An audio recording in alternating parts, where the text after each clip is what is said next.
Ladies and gents, boys and girls, we are live here on this Friday, January the 12th, 2024. We're going to dive right into everything. We got our good friend Ryan Fowler of The Game with Ryan Fowler on Tide 100.9 in Tuscaloosa, who's going to call us here in just a moment to give us the updates, the latest on everything with the Alabama coaching search, guys. We're talking that SEC basketball, Barrett Sallee as well, and a great conversation talking, you guessed it, Alabama, the coaching search. So again, Ryan going to give us a call in just a moment. Appreciate each and every single one of you for tuning in. Be sure you hit that subscribe button on YouTube, hit that bell icon so you hit the notifications, so you get the notifications when we go live. Without further ado, guys, let's go ahead and get him in here. As he joins the show, Ryan Fowler of The Game with Ryan Fowler on Tide 100.9 in Tuscaloosa, Alabama. Ryan, I apologize for missing you there just a moment, but appreciate your patience, my friend. What's going on? Thanks so much for coming on the airwaves. No, hey, listen, it's been a hectic week. If that's the least of my issues this week, I've had a great week. But as you guys know, it's been a pretty crazy couple of hours here in Tuscaloosa, and I think we're starting to maybe dwindle this thing down a little bit. I expect that today's going to be the day. I think you'll know something today. If you don't, something's hit a major snag. So, Ryan, before we get into all of that, let's first go back about 48 hours or so. What was your immediate reaction to the news that Nick Saban was hanging it up? And obviously, you're on the ground there in Tuscaloosa. So, following him all season long, did you suspect that this day was nearing, or did it catch you by surprise? No, listen, I think anybody that tells you that they knew that this day was coming is probably not being honest with you, because there's a lot of people that will tell you that. I don't believe them. Nick Saban said yesterday to Reese Davis at 3:55, he was still debating, if that was the right time. I have to believe him. I have to take him on his word. 17 years, he's never lied to us. I don't think he was lying then. I think that he truly, when he says that he was debating that at 55 after the hour and 4 o'clock was the team meeting, I have to believe it. And I think when you listen to Nick Saban, if he didn't know, how in the world are we supposed to know? I do look back and I think about moments throughout the season where it looked like that he was coaching with little pressure. There was a different relaxed side of him. Could that have been it? Possibly. But I think that's all stretching, right? You've really got to stretch to come up with that. And I think there's, it's amazing how many insiders we have in Nick Saban's life, and people that, here in Tuscaloosa that I know that know him as well as anybody. There were not any hints. There were not any, hey, this is where we think we're going to go. This is where we think we're going to go. I truly believe him. When he walked in that meeting at 3:55 is when he made the decision that he was going to retire. And, Chris Lowe broke that story a couple of minutes after the hour of 4 o'clock. So, Ryan, as we look back on the legacy that is Nick Saban in Tuscaloosa, what will stand out to you the most? Obviously, we can talk about the 6 national championships, all the SEC championships, everything he did on the field. But when you think of his legacy at the University of Alabama, what stands out to you most? I think coming in and flipping the script on the University of Alabama. I grew up in the state of Alabama. I don't think it's a secret that this is my alma mater. When I look at where Alabama was at and the value of where it is today compared to where it was in 2006, 2007, when they were trying to recruit him to the University of Alabama, I think about him flipping the script. I think about, they could not afford one more bad hire. One more bad hire, and the University of Alabama may have never been able to come back alive. If you know anything about the cardiac monitor in an emergency room, there's a flat line in there, asystole, which has no electricity. There's nothing you can do, right? You can shock somebody, but those things are highly unlikely that they'll actually, when you're asystole, you're flatline. Alabama, prior to Nick Saban's arrival, was flatline. There was really no pulse. He flipped the script, not just winning the championships, but he flipped the script on the future of this university, this town, the state, economically.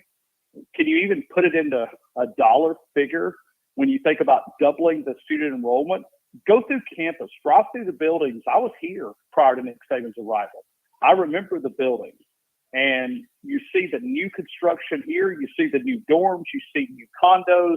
You see things that Tuscaloosa could have probably only dreamed about at that point. Economically, it's just hard to put into somewhat of a term to describe it. But economically, yeah, it's easy to point to the championships. But economically, to me, is what it flipped the script on the University of Alabama. When President Witt said it was the greatest investment the University of Alabama has ever made, I think he meant it, and I think he was valid.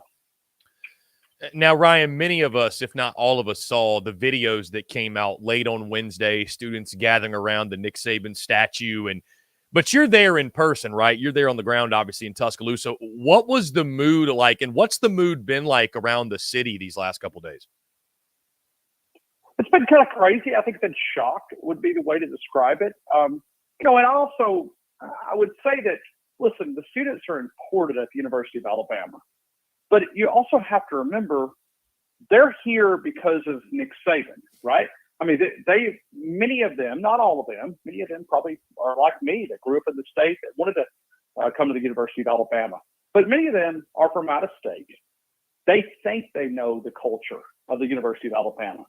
And really all they know is Nick Saban, right? So all they know is winning. But I think for those old school Alabama fans that went through the NCAA, went through coaching searches, every time you flipped your TV on, there was another coach coming in. When you think about those fans, I think they're appreciative of what Nick Saban was able to do because I think they understand it, right?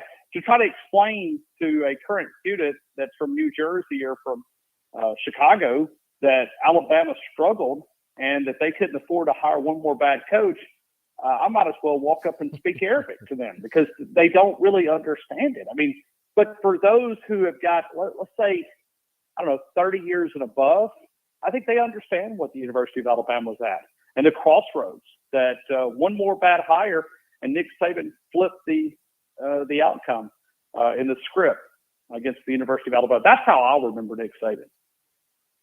So, Ryan, as you mentioned, the coaching search rages on. You'd be surprised if it does not end today. Let's sort of go back to the beginning of the coaching search, Ryan, when this news came out. Was there one guy in your mind that once Nick Saban had made the announcement that your mind went to is this is going to be the guy, this is the home run hire, this is who they should target? Was there one dude in your mind that you felt like was the guy to replace the GOAT or not necessarily? So when you think about coaches that fits there's only one Nick Saban. That's where I would caution Alabama fans to understand. He's not going to win at the same pace, right? Alabama fans look at, without 3 years without a national title as a failure, right? I mean, you make the playoffs, but college football's changed, and there's not another Nick Saban out here. I don't even think Kirby Smart is where Nick Saban is at when you think about just the amount of respect. So you have to understand there's nobody out there that's going to be Nick Saban. So when you begin to kind of calculate this in your head, I thought, okay, who could handle that pressure of following? And I immediately went to Lane Kiffin because that's the biggest part of it, is not being intimidated by this Alabama job. It's bigger than, life when you think about it. I mean, I do 4 hours every day, 5 days a week, 52 weeks out of the year. We talk really nothing but Alabama football. I mean, we really don't cover the other sports. We have a lot of other shows on our station that really does a good job of spreading the love out there. But we talk about what the people want to talk about, and it's Alabama Crimson Tide football. To understand that is who would be able to follow that. In my mind, it was Lane Kiffin. I think they went away from that. I don't think that that was a true candidate. Now, if I'm sitting here at 6 o'clock and Kalen DeVore has not got on a plane and come from Seattle to Tuscaloosa, then do you go back to Lane Kiffin? I think that's to be determined at this point. But to me, it would have been Lane Kiffin because he would have not backed down from the intimidation of the Alabama job. I think he would have embraced it. Ryan, it seems like the popular thing this week is for coaches to go on record and publicly turn down the Bama job, even if maybe they were not offered it, right? We've seen Dan Lanning. Sure. We've seen Steve Sarkisian.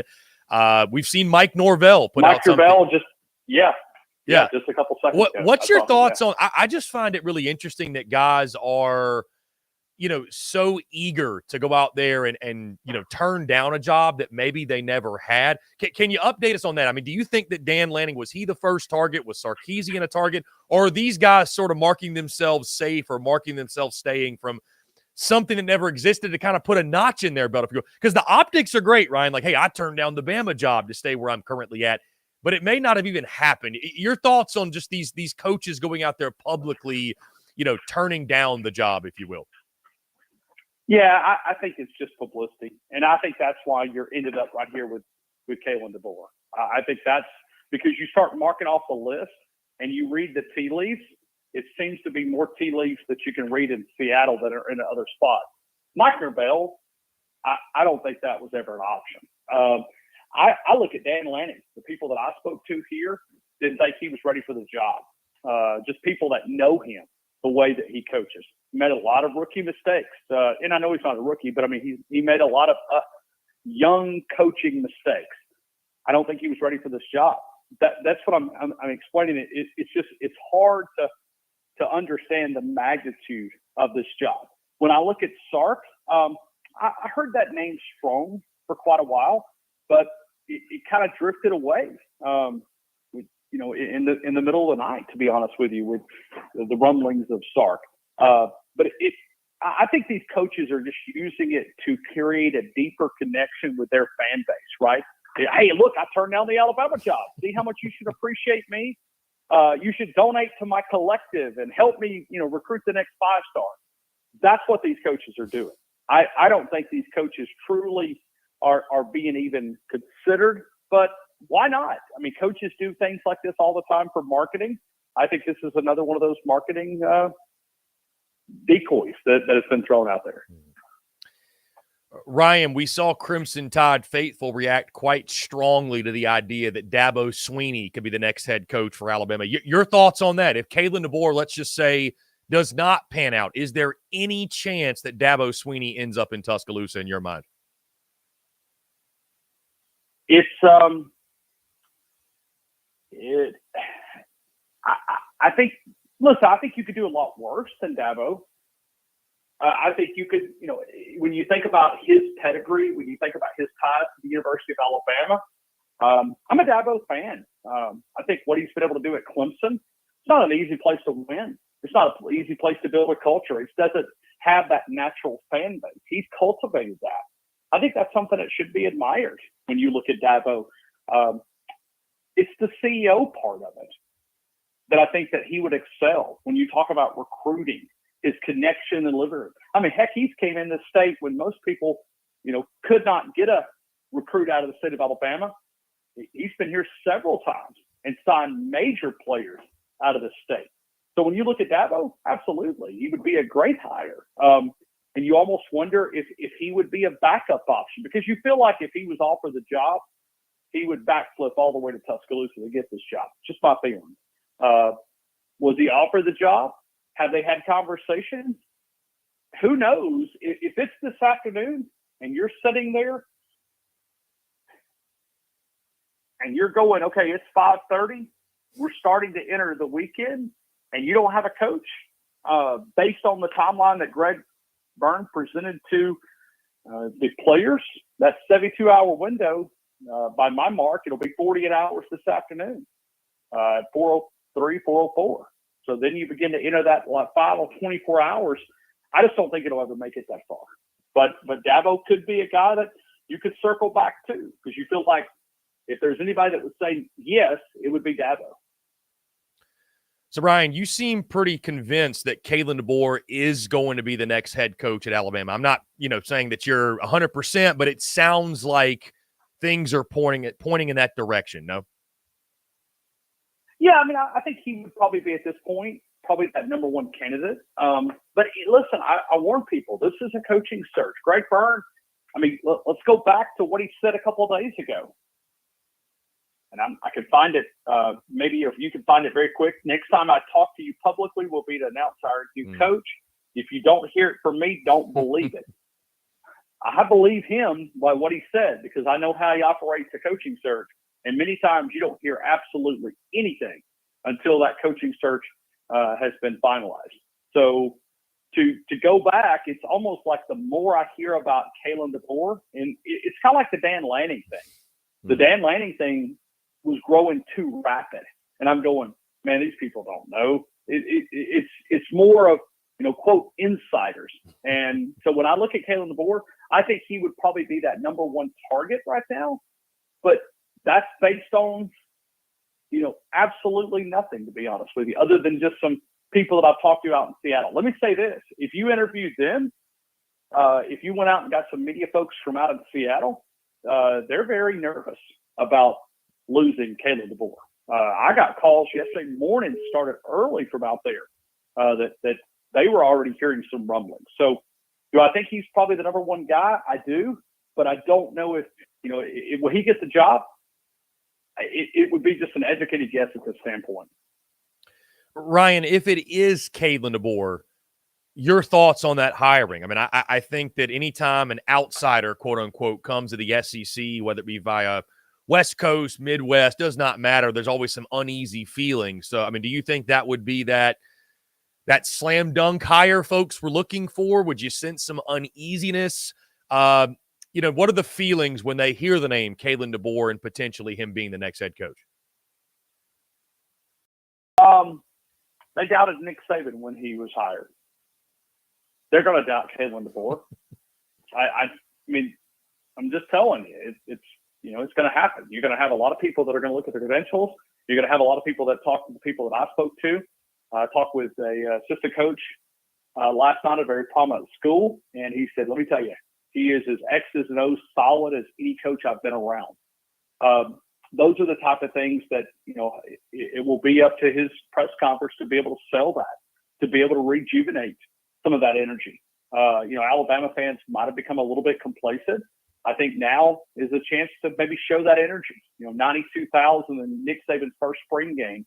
What are we, probably about 60 days away from that spring game? So you would think that, Kalen DeBoer would have that chance to have a fresh energy. And I think they would get behind him. But would there be doubts? Would there be conversations early on? Heck, I'm already getting those conversations from, pretty prominent Alabama people. Are you kidding me? Is this really the direction that Alabama's going? But I think the people that understand football, I think he would check a lot of boxes. I think when you look at the direction of the offensive side of the football, what he was able to do with Michael Penix, it's pretty special. I look at the quarterback spot and I almost think, what would you be able to do with the established players? Would he try to bring in other people? He brought in, Will Rogers to UW. You think about trying to throw the football all over the field. Would match up with the current direction of college football. And I think recruiting is important, but I'm not sure it is still important. I'm not saying, but when you go back a couple of years ago, you can recruit now if you've got a collective that can roll out the dough. That's what these players are asking for at this current time. And Ryan, you look at Kalen DeBoer again and the utilization of the transfer portal. Obviously, it's going to be very important for his success, whether he's at UW, he gets his Bama job, what have you. Nick Saban, I read somewhere that he will have an office at Bryant-Denny Stadium. Your thoughts on Nick Saban, his role moving forward now, hanging around the Alabama football program? Do you think that's a positive? Do you think that adds another layer of pressure to whoever gets that job in Tuscaloosa? Just thoughts on what the role, what life looks like now, I guess, for Nick Saban when it comes to Alabama football. Well, understand the football building is probably a good half a mile down the road, and that's where all the football coaches' offices are at. I think when you look at it, I think Nick Saban's going to be a part of fundraising. I think he'll always have a role here. But I don't think he's going to be one of those guys that's going to overshadow a coach, right? If he's needed to consult on a couple of things to make this transition easier, absolutely, yes.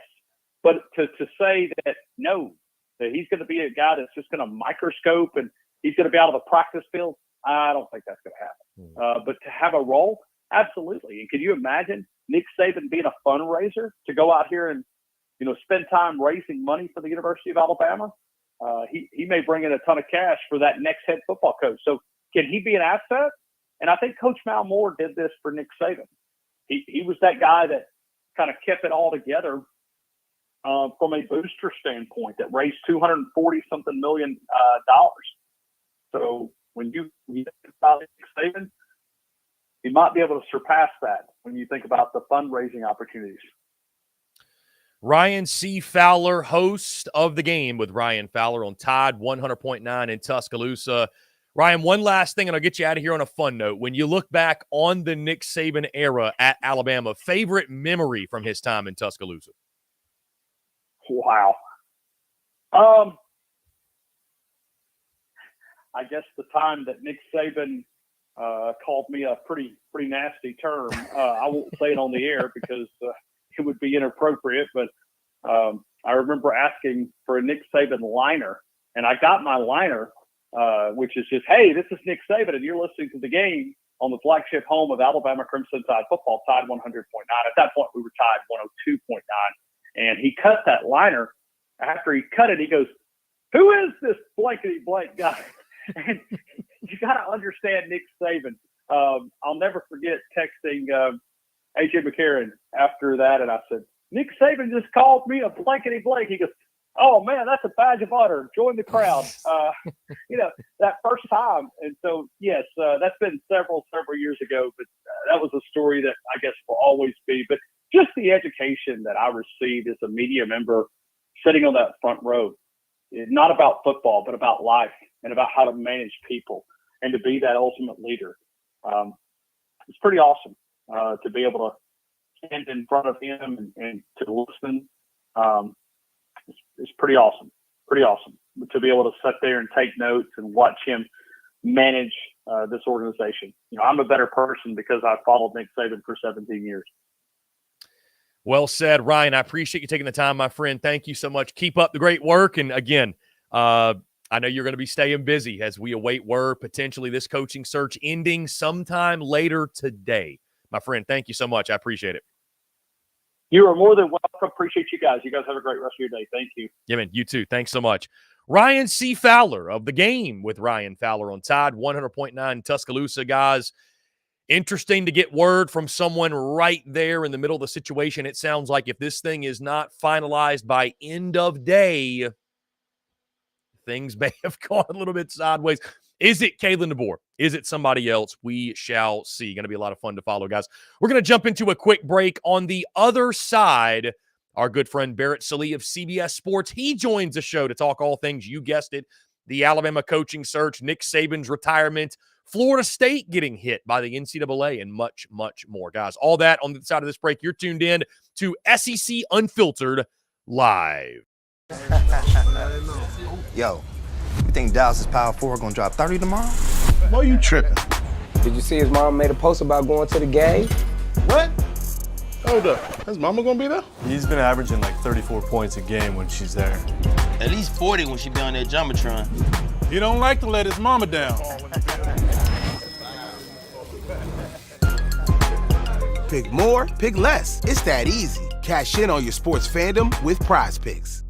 SEC Unfiltered Live is brought to you by our friends over at Prize Picks. Go download the Prize Picks app or go to prizepicks.com. And when you do, use the promo code SECU to receive a 100% instant deposit match up to $100. Prize Picks is the simplest fantasy game on the market, focused around prop total entries. You pick 2 to 6 players, and you can win up to 10 times on any entry. Prize Picks has no sharks, optimizers, or mass multi-entry. It's literally just you against the projection. They also allow mixed sport entries. So, for example, you can take the over on LeBron, parlay with the under on Mahomes. They've got college sports, pro sports, literally anything and everything you can think of. They have got it over at Prize Picks. They also have a slick, easy-to-use mobile app, both on the App Store and Google Play, and they're rated 4.8 stars in the App Store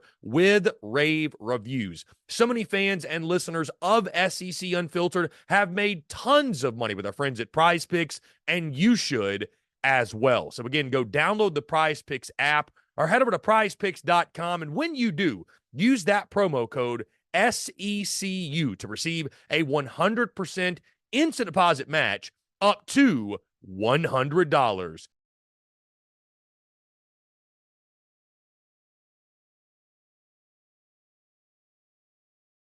We're also brought to you by our friends over at MyBookie. When your money's on the line, choose a trusted sports book that gives you tools to win, like MyBookie. At MyBookie, it doesn't matter if your team is up or down. You can easily cash out or bet the game live to come out on the winning side. Use MyBookie for daily odds boosts, same-game parlays, and take advantage of huge prize pool contests. Every single sack, fumble, and touchdown is another chance to hit payday.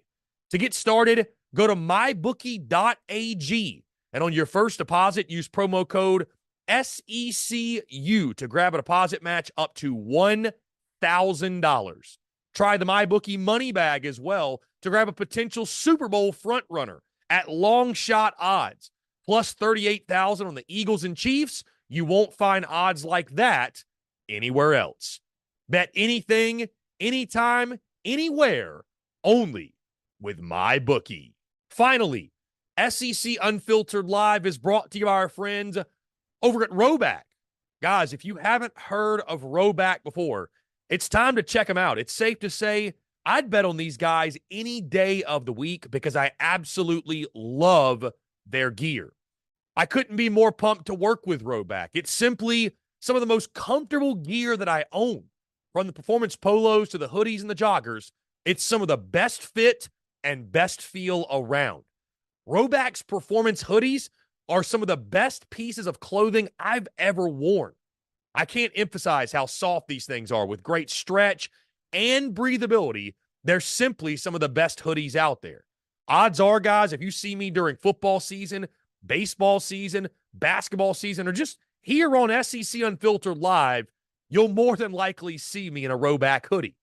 Secondly, guys, Roback's performance polos, they're some of the most comfortable polos out there. They're moisture wicking with 4-way stretch, making them perfect for a game day, and they have the perfect fit. With crisp collars that don't lose their shape, I could not recommend these polos more. In all honesty, guys, Roback's been gaining traction big time. I'm sure you've seen them.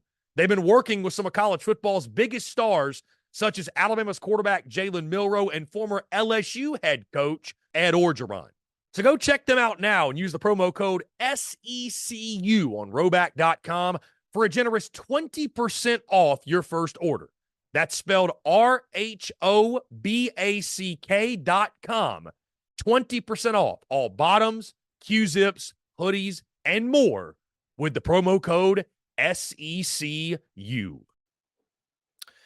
Ladies and gents, boys and girls, we are back here on this Friday, January the 12th, 2024. I feel like my adrenaline is pumping, man. This coaching search stuff is wild. Mike Norvell, just over the break now, guys, just receiving let me get the numbers here, getting paid. Jimmy Sexton is doing work. A new 8-year contract that'll pay him more than $10 million per year. Jimmy Sexton is doing work. So cross off Mike Norvell. Cross off Steve Sarkisian as Texas put out a video this morning. Cross off Dan Lanning at Oregon as they put out a video, right? So doesn't it feel like it's Kalen DeBoer or bust? Like really, truly. Because if it's not Kalen DeBoer, if somehow, some way, Kalen DeBoer says no or Washington can hold on to him, who's the next call? Is it Dabo Swinney? Is it Dabo Swinney? Like, is that a possibility? Is Lane Kiffin still a possibility? If it's not one of those three guys, who is it? Who is it? Is it Jimbo? Is it Ryan Day? Who is it? It's a weird situation to be in where it's like, who wants the Bama job? Who wouldn't want it? But with the challenges that be, it's going to be interesting. Guys, stay tuned to SEC Unfiltered, guys. The second this announcement comes out, we're going to go live right here, react to it, break it down, talk about it, react, guys. It's going to be a lot of fun. So be sure you stay tuned, guys. Hit that subscribe button on YouTube. Hit that bell icon so you get notifications of when we go live, when we drop new video content as well. Follow us on social media. Subscribe to the podcast, by the way, iTunes, Spotify, Google Podcasts as well. Is it Deion Sanders, as Luis Martinez says? I'll throw out a name, Deion Primetime. Sanders. Hey, Stephen A. Smith thinks it should be, so we'll see. Guys, on that note, we got a great conversation lined up. Our good friend Barrett Sallee of CBS Sports is, again, we talk about, of course, the Alabama stuff, the coaching search, Nick Saban retiring, also Florida State and the NCAA, and some other fun things as well. Guys, sit back, relax, enjoy this conversation with our good friend Barrett Sallee. Friend of the show, Barrett Sallee, joins us once again, a national college football writer and analyst for CBS Sports. And guys, one of the best in the business. One of my favorite follows on social media as well. Barrett, appreciate you taking the time, my man. What's going on?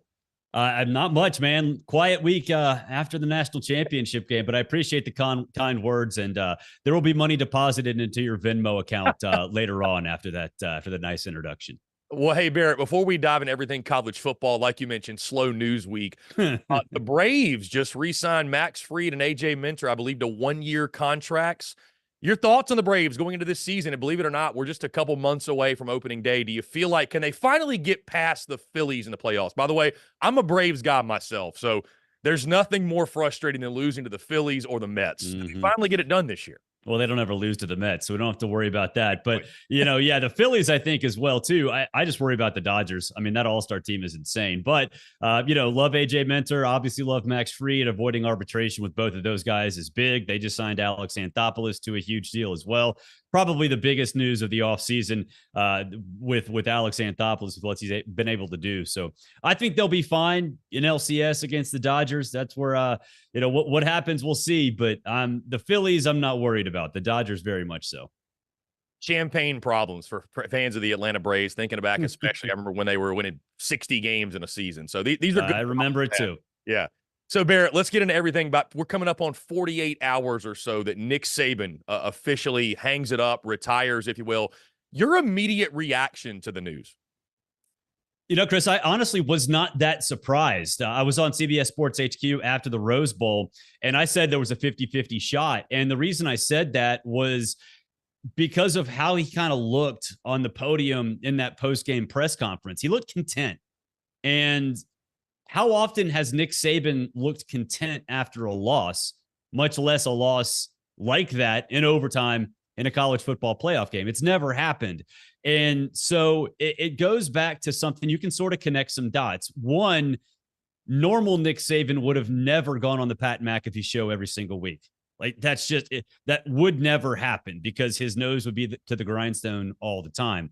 But I think more importantly is that it made me recognize that he views success way different than all of us. And his vision of success is the process, his team buying in. And I don't think there's ever been a better example of a team focusing on the process and buying in than the 2023 Alabama Crimson Tide, because they could have folded. That team was so close to folding after what happened the first part of the season, and it didn't. It bought into the process, won the SEC West, won the SEC championship over Georgia, and Saban rode off into the sunset. And for those of us outside the coaching bubble, riding off in the sunset generally means with a national championship, right?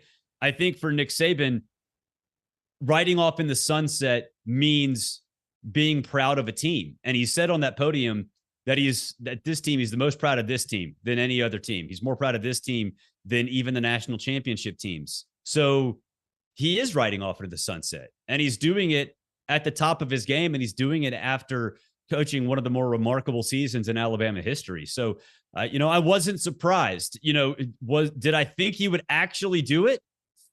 But before the Rose Bowl, no.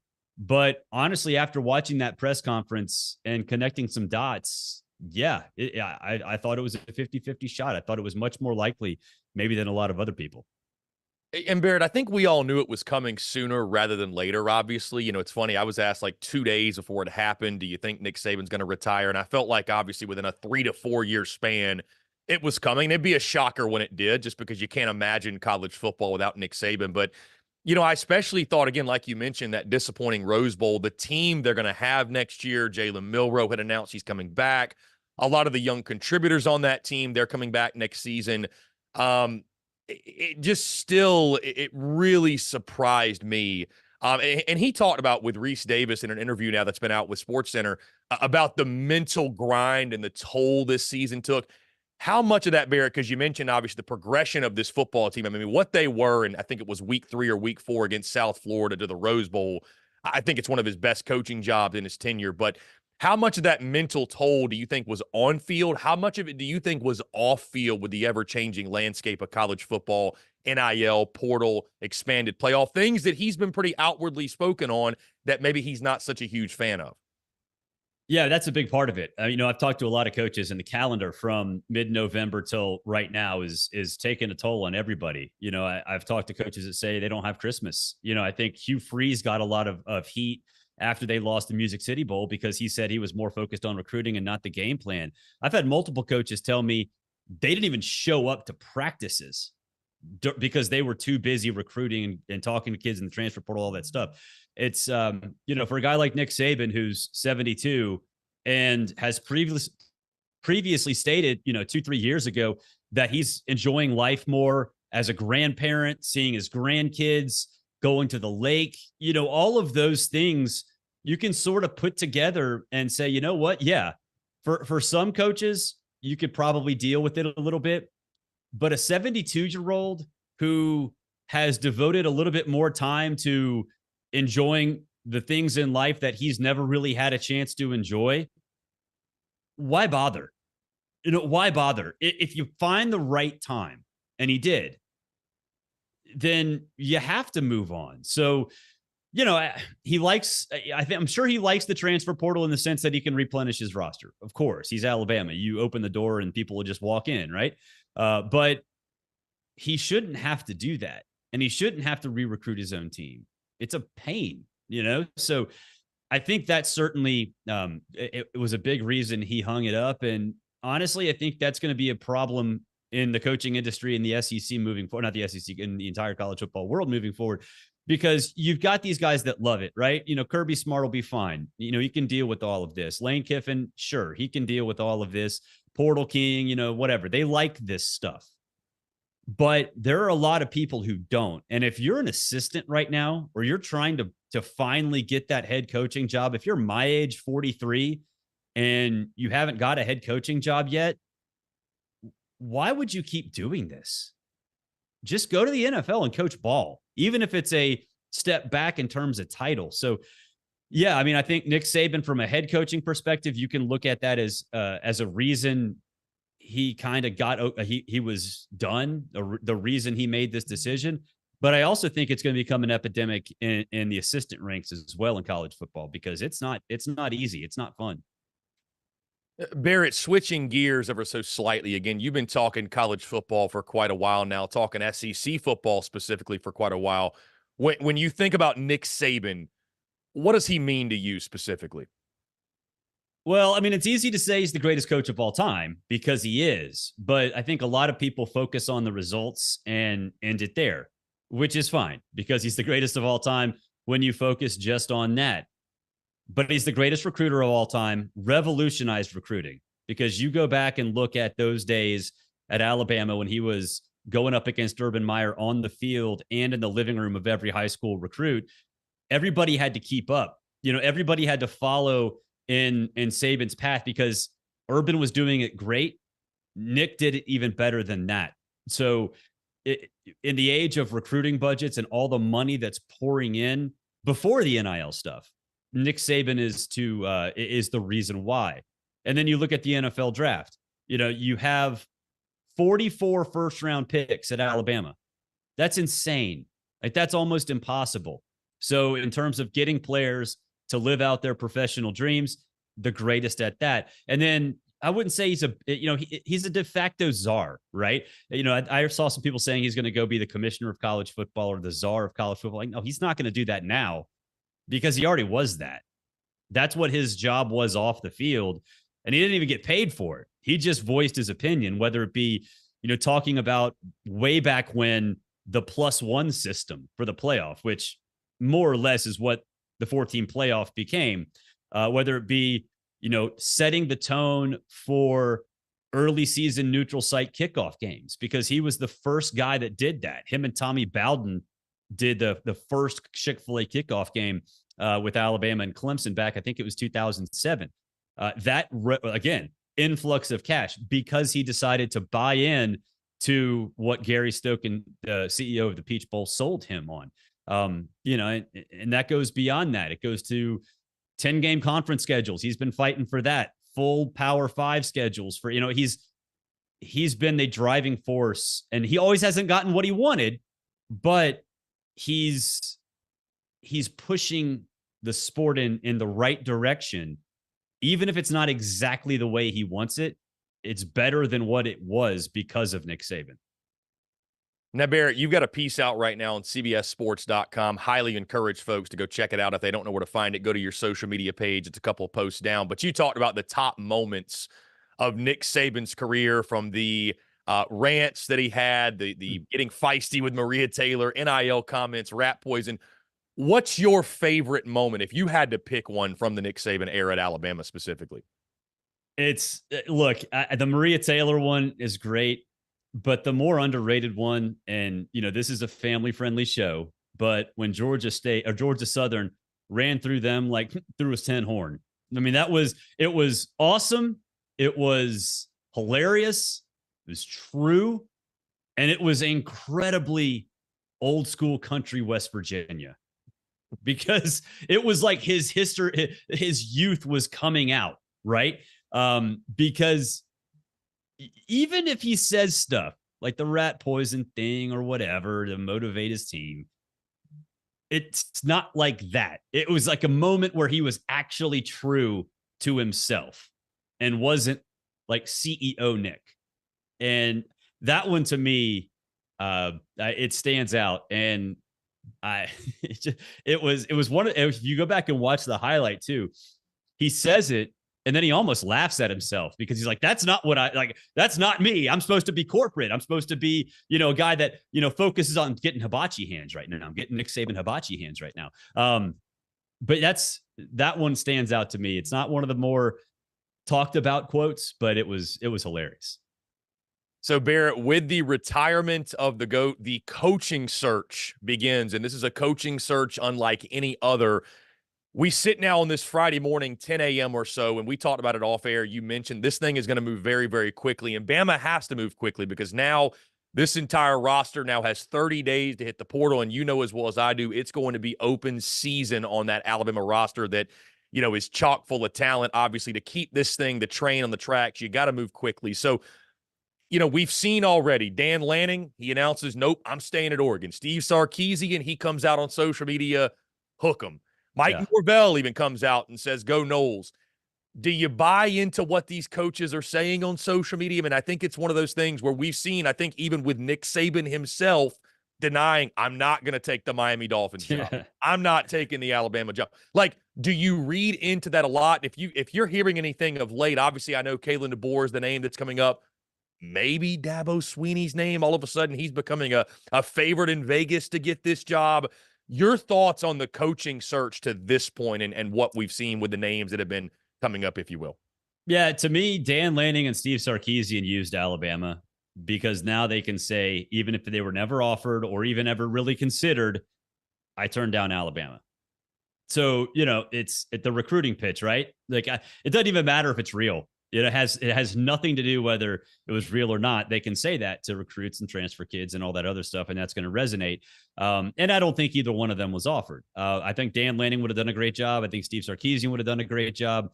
The Mike Norvell thing, and granted, this is 10:18 a.m. So by 11:18 a.m. Eastern time, this might be a completely dated podcast, and I apologize, Chris, for that. But if you're Mike Norvell, wouldn't you tell an Alabama transfer, hey, I want you at Florida State, but hold off?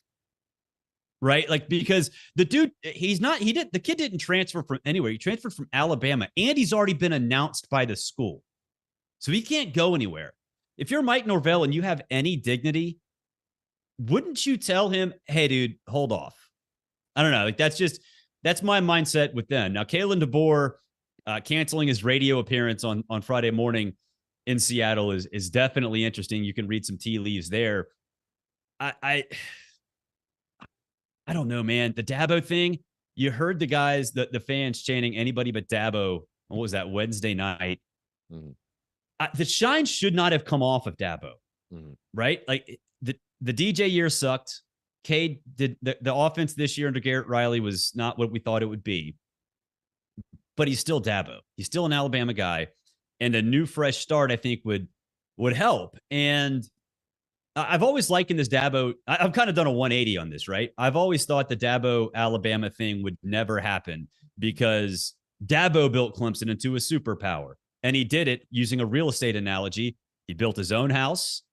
It was his furnishings. It was his decision. It was his boat. It was his dock. He built everything at Clemson. Why would he go to Alabama and live in Nick Saban's house, even if it's a little bit nicer?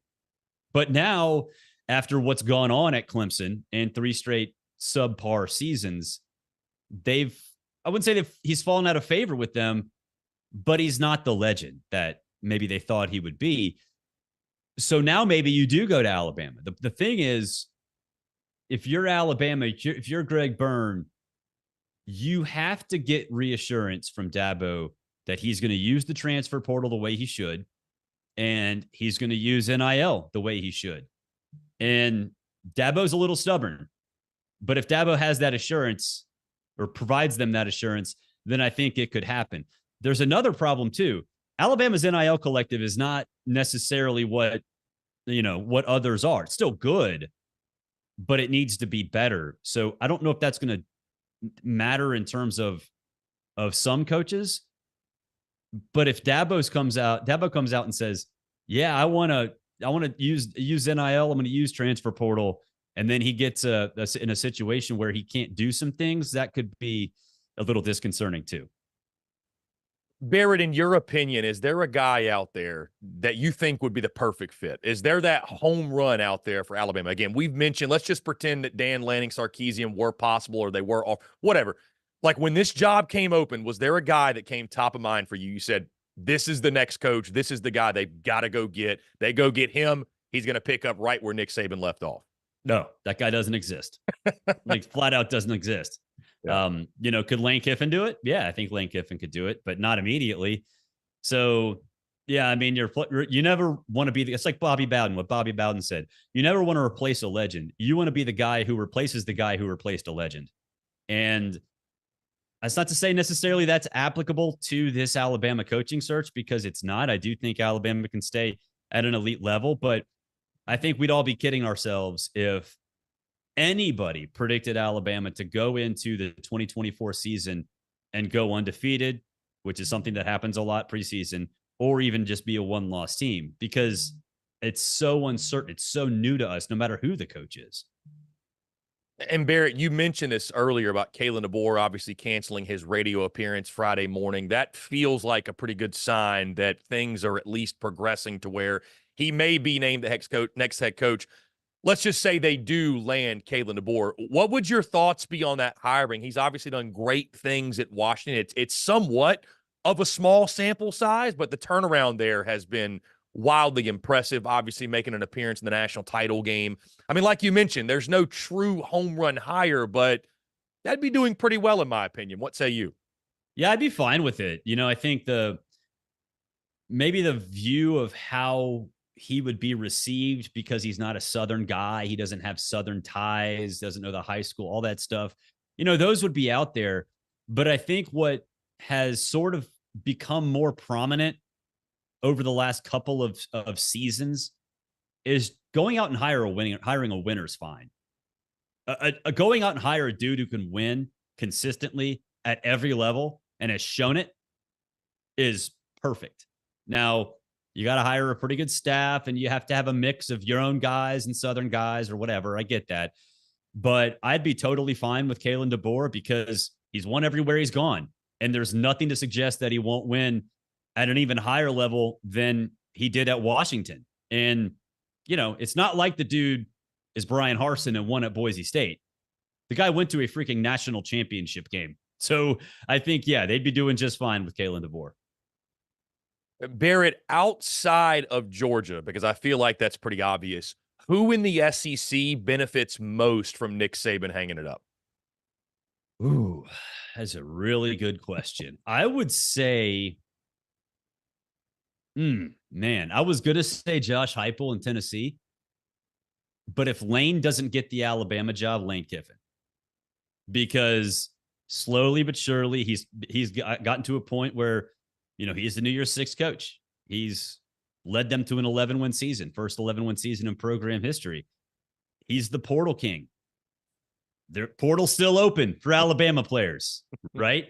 So I think all those things considered, if Lane doesn't get hired by Alabama, then he's going to benefit most by Nick Saban not being there, because it's going to be, I wouldn't say easy for Lane to elevate that program even more than it is, but he can elevate that program. He's got the chance. He's got a bigger chance, a better chance that he's ever had to elevate that program to a place it's never been, because he already did it. He already did it. So if you can go out there and poach a couple Alabama players, and the greatest of all time is no longer in your conference, obviously I'm going to say division, but that's still weird. It's hard to get my mind wrapped around the fact that there are no divisions, which is a good thing.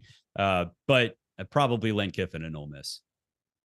Barrett, you mentioned something earlier I want to revisit with Dan Lanning and Steve Sarkisian. Even if they weren't offered the job, the optics of turning it down and publicly going out and saying, I'm staying, I'm not going anywhere, what that means for the Oregon and the Texas programs. I especially look at Texas because obviously they're coming into the SEC. Quinn Ewers is back. That's a huge notch on the belt for both of those guys and both of those programs, especially, I would believe. For sure. There's no doubt, especially for Texas. Like you said, they're coming in right now in a situation where, they would have been equal to or a little bit lesser than Alabama in the SEC, even though they beat Alabama in Tuscaloosa this past year. But now, wouldn't you view them as equal to or perhaps better, considering they've got a coach who led them to a playoff? They've got a quarterback who's not only succeeded at an elite level, but is probably a high draft pick.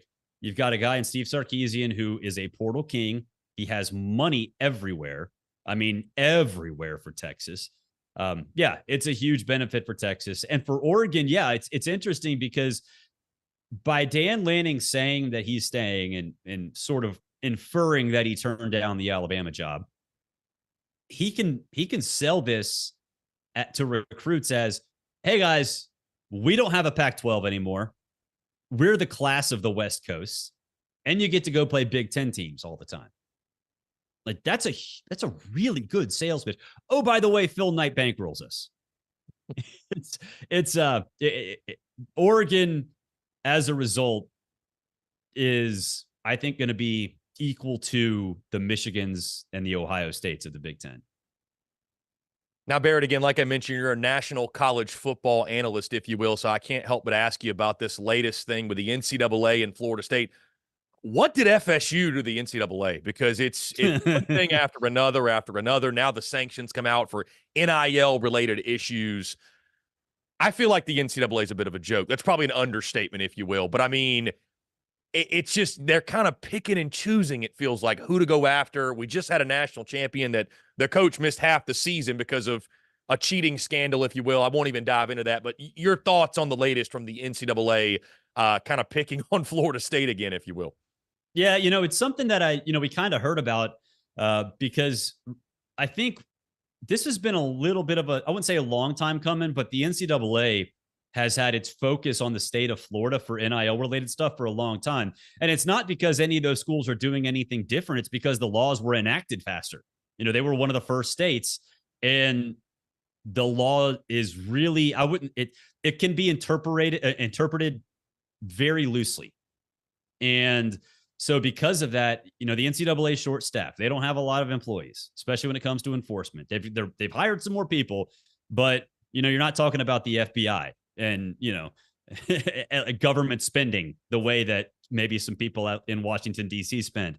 So I think they've focused on Florida to try to make a statement and streamline their own rules. So when Florida State comes along and I wouldn't say blatantly disobeys the rules, but maybe is one of the first to not do this properly, then they're going to come after him and try to make a statement. even though they don't have teeth and the NCAA's, weak or whatever. And they're level 2 violations. It's not a big deal, but I think it's a statement and nothing more. And it really has more to do with the NCAA's focus on the state of Florida as a whole when it comes to NIL related activities, rather than one specific thing that Florida State is doing that nobody else is. Barrett, last thing, and we'll get you out of here. You mentioned this, and I want to touch on it yet again. We enter a new era of college football, right? With the expanded conferences now, Texas and Oklahoma coming over. No more divisions, a 12-team playoff, an ever-changing landscape of NIL, transfer portal, and now no Nick Saban. I guess just how weird is that as we enter this new era without this figure we had in college football for so long? It just feels like really interesting times for the sport of college football as a whole. Yeah. I mean, it's the whole thing is going to be weird. Earlier I kind of mentioned like Ole Miss was in the same division as Alabama. I had to stop myself. Like, oh no, that's not happening anymore. And then like I put together my way too early college football playoff picks, and I'm like, oh, I can't have Texas and Alabama in the top, or Georgia in the top 4 because they're 2 SEC teams. That's weird. Right. So it's like, it's hard. And without Nick Saban, no matter who Alabama hires, it's going to be very weird not to see him on the sideline. And I think it's in this day and age with everything that's going on off the field and the new playoff system. And it's just, it truly is a turning of the page, and some of it's going to be for the better. Some of it's going to be for the worst. Now, a lot of people have differing opinions on what is better and what is worse, but it's going to be the 2024 season, man. We always go in like, I don't know what to expect. I really have no freaking clue what to expect in 2024. Barrett Sallee of CBS Sports. What I do expect, Barrett, you'll again continue to crush it and have great success as you deserve, my friend. I appreciate you taking the time. You can follow him at Barrett Sallee on social media. Check out his work, cbssports.com. Barrett, it's always a pleasure, my man. Let's do it again soon. Absolutely. Thanks for having me. Barrett Sallee of CBS Sports, an electric conversation. Appreciate him taking the time. Again, talking all things Nick Saban, Alabama, the coaching search, which, guys, who knows? At any point today, we could have a conclusion to this thing. Is it Kalen DeBoer? Is it somebody else? Is it Dabo Swinney? Is it Lane Kiffin? Who knows? Does it go past today? I think that's the big question. Going to be a lot of fun to follow along. Guys, we're going to jump into a quick break on the other side. We'll touch on some SEC basketball. There's a loaded slate tomorrow. I want to give my preview, give my picks for these games. I think it's a really underrated card in the SEC tomorrow. And then we will get into your questions, your comments, your calls as well at 843-790-3377 as we continue, guys, to speculate and react to what's going on with this ever-changing coaching search. Who's going to be the next guy to follow the GOAT in Tuscaloosa, guys? All that and more on the other side of this break. You're tuned in to SEC Unfiltered Live. Yo, you think Dallas's Power 4 gonna drop 30 tomorrow? Boy, you tripping. Did you see his mom made a post about going to the game? What? Hold up. His mama gonna be there? He's been averaging like 34 points a game when she's there. At least 40 when she be on that Jumbotron. He don't like to let his mama down. Pick more, pick less. It's that easy. Cash in on your sports fandom with Prize Picks.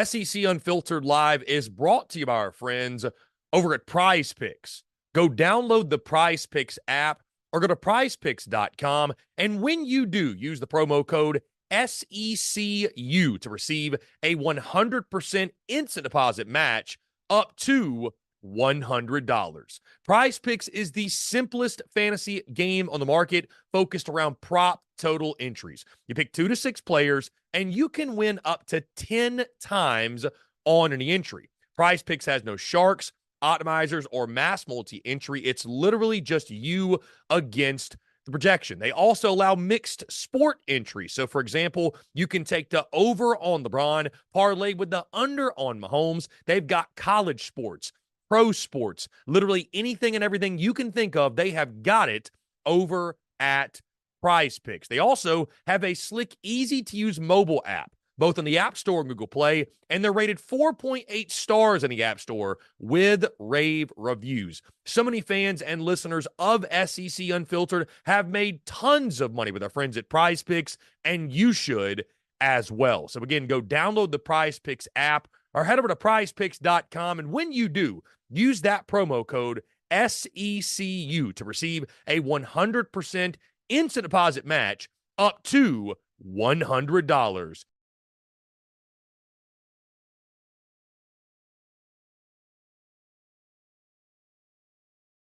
We're also brought to you by our friends over at MyBookie.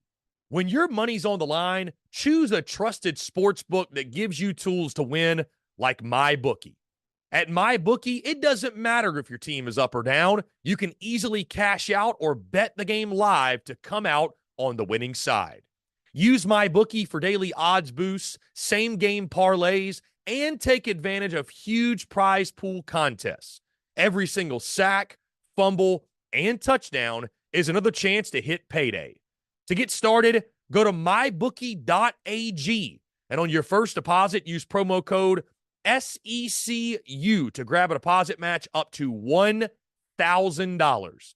Try the MyBookie money bag as well to grab a potential Super Bowl frontrunner at long shot odds, plus 38,000 on the Eagles and Chiefs. You won't find odds like that anywhere else.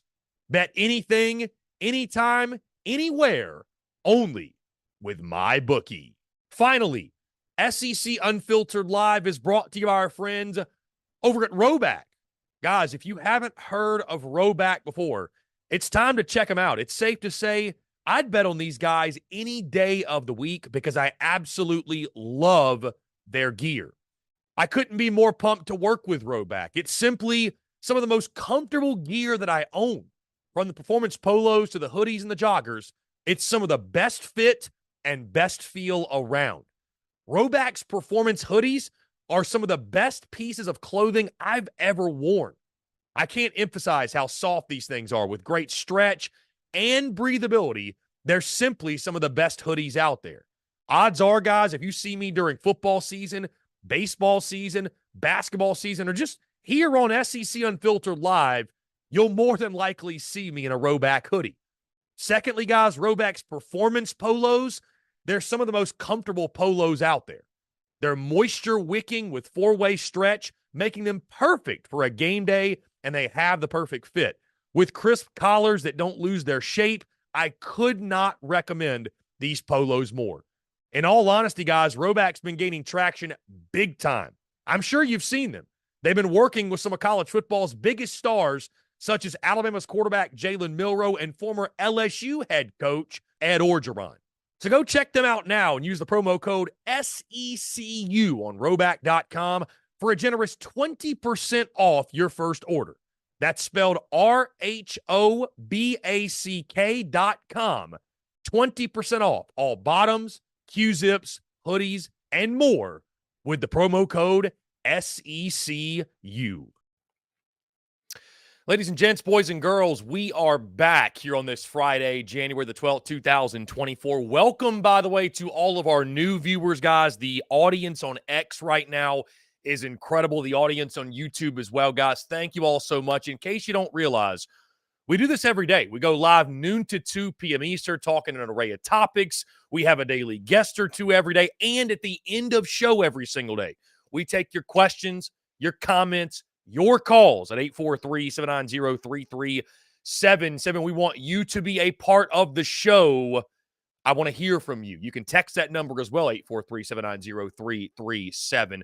So again, noon to 2 p.m. Eastern every single day. If you're on YouTube, hit that subscribe button and hit that bell icon so you get notifications of when we go live, when we drop new video content as well, which is daily. And also, guys, you can check us out via podcast, iTunes, Spotify, Google Podcasts, wherever you get your podcast at SEC Unfiltered. And of course, guys, we're all across social media, literally everywhere you get content. It's content bleeding out of the freaking eyeballs. Now, I know there's a lot of movement right now, guys, and there's a lot of chatter with the coaching search and all that good stuff. We're going to get back into that in just a second. but we want to talk some basketball. I want to talk some basketball really briefly. Just hang with me for just a moment. We got a great slate of games. I think a really underrated slate tomorrow as SEC action picks back up.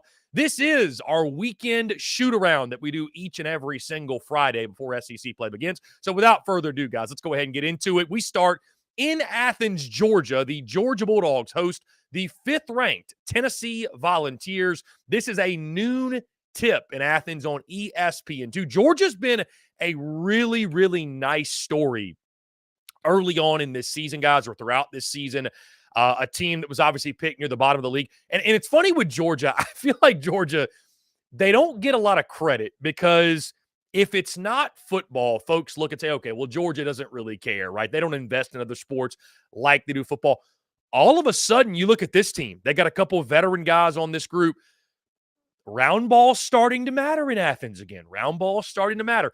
Tennessee licking their wounds coming off that tough loss against Mississippi State, guys. They have to go back on the road, right? There's no such thing as an easy road win in league play.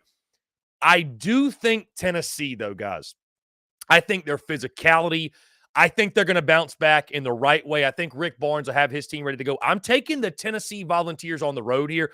But I'm really curious. And what I hate, too, about basketball, we don't get these spreads and we don't get these lines until day of the game, if you will. So I'm curious to see what this spread is at. I'm very, very curious because, guys, looking at this slate of games, we don't have a ranked-on-ranked matchup. But I think what that causes is I think we're going to see some upsets. I think it's going to be a really, really fun day of college basketball in the SEC. But I think Tennessee, who I think will more than likely, they should be the favorite, I think they'll take care of business on the road and bounce back from that loss against Mississippi State. To Oxford we go. The Ole Miss Rebels, speaking of bouncing back, they got a really big bounce back win this week against Florida in the midweek. They host Vanderbilt, a 1 o'clock tip-off on SEC Network. Like I mentioned, guys, I think there will be upsets on this card. I really do. I don't see one coming to Oxford, though. Vanderbilt's terrible. I mean, Jerry Stackhouse, we talked to Jeff Goodman yesterday. Good coach when he has talent. The problem is he can't recruit the talent and he can't retain the talent for whatever reason, right? Vanderbilt is flat out just not good. Ole Miss, I think, at home, it's one of the tougher venues, very underrated venue is the Ole Miss Rebels basketball arena, if you will. 1 o'clock tip, SEC Network. I think Ole Miss will get the job done here. I think they'll keep up the hot shooting, guys. I think they shot 60% in that game against Florida. I do have Ole Miss getting the win. I don't know how many conference games, guys, Vandy's going to win, but I think you can count it on one hand. Like, they might sneak up and bite somebody twice or maybe 3 times this year. It's not going to be Ole Miss in this ball game, though. Texas A&M hosts the 6th-ranked Kentucky Wildcats. This is a 2 o'clock tip-off on ESPN. The 6th-ranked Cats, guys, enter this game against A&M undefeated in conference play. Got a really gritty win earlier in the week against the Missouri Tigers. Texas A&M, guys, they are struggling. They are limping into this ball game. Do not sleep on Buzz Williams' squad, guys. Don't sleep on them. We saw Texas A&M do this song and dance last year. They catch fire. I don't know if this is going to be the game that it happens, but I'm just saying I won't be shocked when it does. Meanwhile, Kentucky, a young team, very talented team. They've meshed well. They've gelled well early. Going on the road, guys, this is my first big upset. I'm going Texas A&M over Kentucky in this game. I think the Aggies get off the schneid. I think they find a way to get the job done. Again, can't afford to go 0-3 in SEC play, guys. And here's the thing. You got to pick some upsets like this. You just have to, because conference play is going to be wacky. It's going to be crazy, guys. I could see a scenario in which the winner of the SEC or the first place team in the SEC is a 4 or 5 loss team. I think it's going to be that type of year in the league. I got Texas A&M pulling off the upset, what would feel like a bit of a shocker against the Kentucky Wildcats. I think Buzz Williams' team, I think Wade Taylor has a really big day for the Aggies. I think Texas A&M finds a way to get the job done, guys. We go to Como. Mizzou taking on South Carolina, a 3:30 tip on SEC Network. Missouri, yet another team, guys, staring at 0-2 in SEC play. They need to get off the schneid. They got to get off the mat. Meanwhile, South Carolina, They're looking to rebound and bounce back in a big way after they got their teeth kicked in the second half in Tuscaloosa a couple of days ago. Held Alabama close up to halftime, was a 1-point game. Alabama just runs away with it. South Carolina, who steps up outside of Michie Johnson for the Gamecocks? I think that's the big question. You know 5 is going to show up day in, day out, game in, game out. Who else around him? Is it Studi on the outside? Is it BJ Mack down low? Is it Talon Cooper?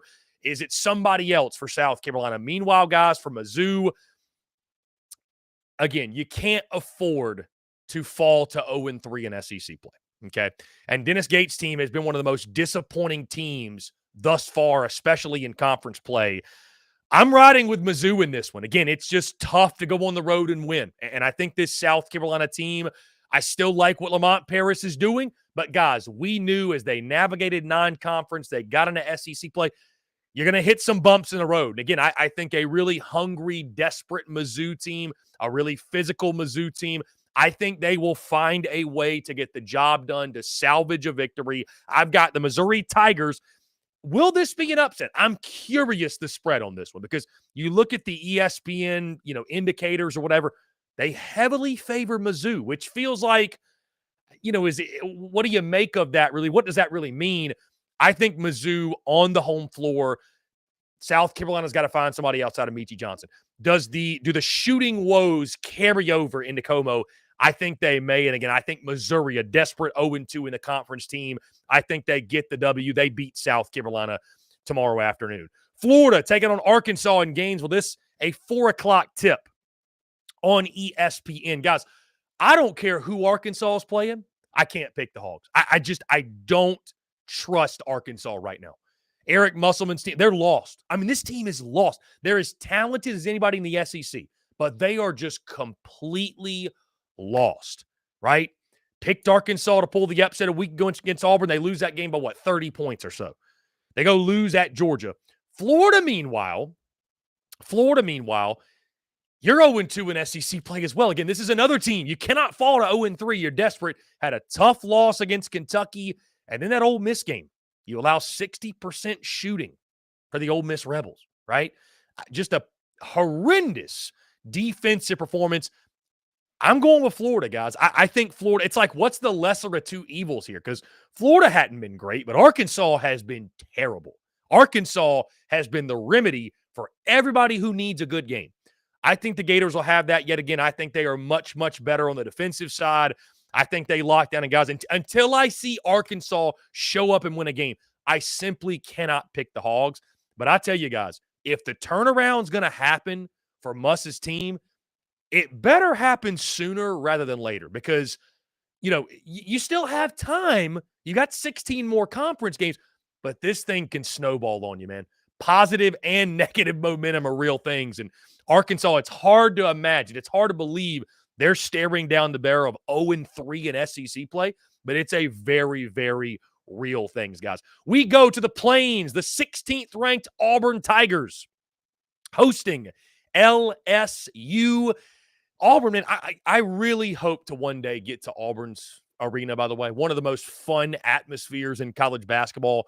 I'm going Auburn in this game, guys. I think LSU's been a really, really nice story early, obviously, what Mac McMahon is doing. And, they matched their SEC win total of 2. I mean, that goes to show you how bad last year was for them. They matched their SEC win total with 2. I think Auburn humbles LSU a little bit. I think the Tigers on a roll. We spoke of momentum. They got positive momentum right now. I do think Bruce Pearl's team is ready to go. I think Auburn wins. I think Auburn wins this one big. Lock me in with the Tigers. And finally, guys, Alabama. They go on the road to Mississippi State to take on the Bulldogs. Chris Jan squad. 8:30 p.m. Eastern time tip-off on the SEC Network. This is going to be a fun one. I think this is going to be a really fun one. I'm curious to see Alabama. Are they able to string something together, right? They had their struggles early, looked really, really good in that second half against South Carolina. You got Mississippi State, too, guys, who been a really fun story. Pulls that upset against a top 5 ranked Tennessee team. What Tolu Smith did and others, man. I mean, it's been a lot of fun to watch. I do buy into Nate Oates' team in Alabama. I think they're going to go on the road. I think they get the dub. I think this is one, though, guys, would not surprise me either way. Mississippi State, really good at home. This is a quality Mississippi State is just one of those middle-of-the-pack SEC teams that they're going to bite a lot of people. They're going to bite a lot of people, right? We're talking about who's the fourth best team in the SEC outside of, Kentucky, Tennessee, and Auburn. And, does State maybe start to make a claim? Do you beat Alabama? I think so. I think they can make a claim to be that team. I think Bama is that team, though. I think Bama stays hot shooting the basketball. I think they will get the job done in a really, really tough, gritty win in Starkville. Guys, we're going to jump into a quick break. We're going to set the scene for the daily mailbag. I want to hear from you, taking your questions, your comments, your calls as well. 843-790-3377. Guys, what are you most looking forward to in the slate tomorrow? And guys, of course, the thing everyone wants to talk about, who in the world is going to be the next head coach at Alabama? Other side of the break, we're taking your questions, your comments, your calls, and more. You're tuned in to SEC Unfiltered Live. Yo, you think Dallas' Power 4 gonna drop 30 tomorrow? Why you tripping? Did you see his mom made a post about going to the game? What? Hold up. His mama gonna be there? He's been averaging like 34 points a game when she's there. At least 40 when she be on that Jumbotron. He don't like to let his mama down. Pick more, pick less. It's that easy. Cash in on your sports fandom with Prize Picks. SEC Unfiltered Live is brought to you by our friends over at Prize Picks. Go download the Prize Picks app or go to prizepicks.com. And when you do, use the promo code SECU to receive a 100% instant deposit match up to $100. Prize Picks is the simplest fantasy game on the market, focused around prop total entries. You pick 2 to 6 players, and you can win up to 10 times on any entry. Prize Picks has no sharks, optimizers, or mass multi-entry. It's literally just you against the projection. They also allow mixed sport entry. So, for example, you can take the over on LeBron, parlay with the under on Mahomes. They've got college sports, pro sports, literally anything and everything you can think of. They have got it over at Prize Picks. They also have a slick, easy-to-use mobile app, both on the App Store and Google Play, and they're rated 4.8 stars in the App Store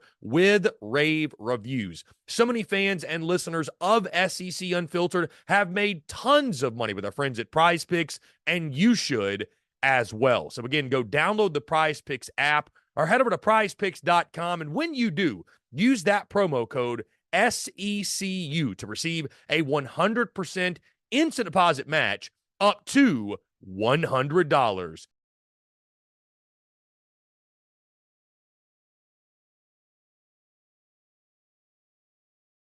We're also brought to you by our friends over at MyBookie. When your money's on the line, choose a trusted sports book that gives you tools to win, like MyBookie. At MyBookie, it doesn't matter if your team is up or down. You can easily cash out or bet the game live to come out on the winning side. Use MyBookie for daily odds boosts, same-game parlays, and take advantage of huge prize pool contests. Every single sack, fumble, and touchdown is another chance to hit payday. To get started, go to mybookie.ag, and on your first deposit, use promo code SECU to grab a deposit match up to $1,000.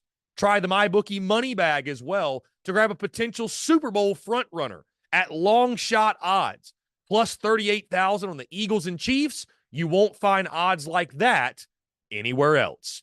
Bet anything, anytime, anywhere, only with MyBookie. Finally, SEC Unfiltered Live is brought to you by our friends over at Roback. Guys, if you haven't heard of Roback before, it's time to check them out. It's safe to say I'd bet on these guys any day of the week because I absolutely love their gear. I couldn't be more pumped to work with Roback. It's simply some of the most comfortable gear that I own. From the performance polos to the hoodies and the joggers, it's some of the best fit and best feel around. Roback's performance hoodies are some of the best pieces of clothing I've ever worn. I can't emphasize how soft these things are with great stretch and breathability, they're simply some of the best hoodies out there. Odds are, guys, if you see me during football season, baseball season, basketball season, or just here on SEC Unfiltered Live, you'll more than likely see me in a Roback hoodie. Secondly, guys, Roback's performance polos, they're some of the most comfortable polos out there. They're moisture wicking with 4-way stretch, making them perfect for a game day, and they have the perfect fit. With crisp collars that don't lose their shape, I could not recommend these polos more. In all honesty, guys, Roback's been gaining traction big time. I'm sure you've seen them. They've been working with some of college football's biggest stars, such as Alabama's quarterback Jalen Milroe and former LSU head coach Ed Orgeron. So go check them out now and use the promo code SECU on Roback.com for a generous 20% off your first order. That's spelled RHOBACK.com. 20% off all bottoms, Q-zips, hoodies, and more with the promo code SECU. Ladies and gents, boys and girls, we are back here on this Friday, January the 12th, 2024. Appreciate each and every single one of you tuning in. With that being said, the daily mailbag segment officially begins. Taking your questions, your comments, your calls as well, guys, for the next 40 minutes or so. And I have a very big announcement for you all, especially those of you who are tuned in that are new, which this may be new news to you anyways. But for those of you who have been tuning in for a while, okay, we've made a lot of changes over the last really calendar year, right? I mean, we've made some huge changes. We've made some subtle changes. We've made changes to the live show. We've made changes to the call system. We've made changes to the times we do things, what have you. I am very excited to announce, though, and especially to our new audience. I've gone back and forth on this, but I really want the opportunity to hear from the new audience. That's the point of the daily mailbag segment. So we take your questions, your comments, right? You're on YouTube, you're on Facebook. Unfortunately, I cannot see comments on X. You're best served to text those in. Or, guys, I'm very excited to announce, we've been taking voicemails for so long. We are going to open things back up to calls. We're opening back up to calls. So you want to call in? You want to be part of the show? Hey, free game. We were taking voicemails before, but you know what? I want especially the new people that are tuning in, whoever you're a fan of, what have you, phone lines are now open. 843-790-3377. Really what inspired this too, guys, is I watch some shows like our good friends over at Crane and Company. I watch, the Paul Feinbaum show, and I'm like, why not? You know what I mean? Like, why not? So just know if you call in, though, and you start rambling, I reserve the right to hang up on you, and it's nothing personal. We just got to keep things moving. So the phone lines are back open, guys, 843-790-3377. With that being said, let's go ahead and dive into all of your questions. Austin Gregory starts us off. Who is a name that has surprised you by not coming up in the Alabama coaching search? Austin, a name that has surprised me that it hasn't came up. I'm surprised there's not more chatter around Lane Kiffin. I'm surprised at that. Outside of that, I don't know. I don't know there really is one, Austin, that has surprised me that it hasn't been a part. I think all the big ones, Austin, because here's the thing. The list of people who want this job is very, very long, right?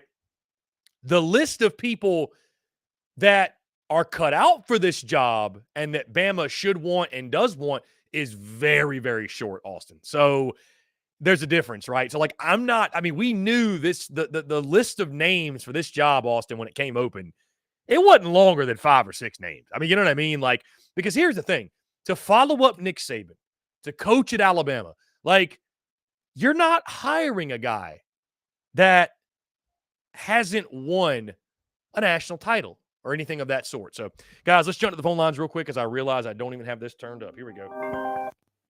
Call from Robert. Here we go. Robert, what's going on, man? You're on the air. Hey, how you doing? I think this is going bad for Alabama. I hate to say it, I'm jumping right into it. I think this is going bad for Alabama. I think they mishandled this. I know they maybe didn't understand when Saban was going to step away, but to me, the easy hire, put your pride aside, they should have just immediately got Lane Kiffin. I know pride and everything else, but sometimes you just gotta, put everything aside and say we're gonna work together. To me, he has easily the biggest upside of all those coaches they're looking at.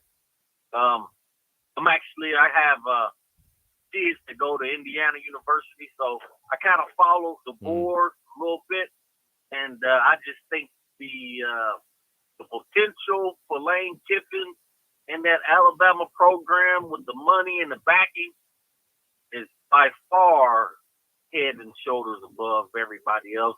And I think they've just been a little stubborn right now, and it's going to backfire.